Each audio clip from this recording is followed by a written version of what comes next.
अस्सलाम वालेकुम viewers, Malik rabbit farm से मलिक वकास। रूटीन में सेल की वीडियोस तो आप तक आती रहती हैं और आज की ये जो वीडियो है इसका मकसद सिर्फ ये है कि जो दोस्त हमारे आके माल दे के जाते हैं उनकी वीडियो भी जो है वो आप तक पहुंचाई जाए। तो ये शफ़कत हयात साहब हैं पिंडी भटियां से, जो हमारे साथ पिछले 1.5 साल से चल रहे हैं, तो इनके कुछ ख्यालात आप तक पहुँचाते हैं। शफ़कत भाई प्लीज़ बताइए कुछ अपने बारे में। जी अस्सलाम वालेकुम जी।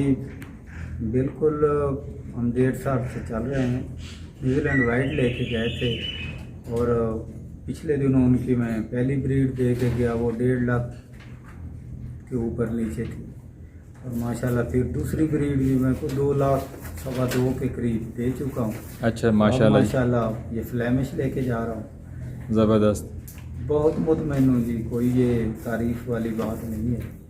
मतलब पेमेंट बहुत अच्छी, बाकी सब निज़ाम अल्लाह पाक आपको भी कामयाब करे, हम तो बहुत मुतमईन।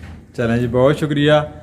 ये 2 से 3 दफ़ा स्टॉक दे चुके हैं, एक दफ़ा 1.5 लाख रुपए का, एक दफ़ा 2-2.5 लाख रुपए का। अभी भी ये जो है मज़ीद इनका आज स्टॉक आया है जो इनको अमाउंट पे कर दी गई है और ये स्टॉक इनका यहाँ पर इस वक्त मौजूद है इन केजेस के अंदर जो इन्होंने आज प्रोवाइड किया है और जिसकी अमाउंट इनको जो है वो पे कर दी गई है। तो आप लोग भी मलिक रैबिट फार्म के साथ खरगोश फार्मिंग कर सकते हैं और आपको हर तरह से मुतमईन तरीके से तमाम गाइडेंस प्रोवाइड की जाती है और इसके अलावा आपको बेहतरीन ब्रीड प्रोवाइड की जाएगी ताकि आप लोग बेहतर तरीके से परफॉर्म कर सकें।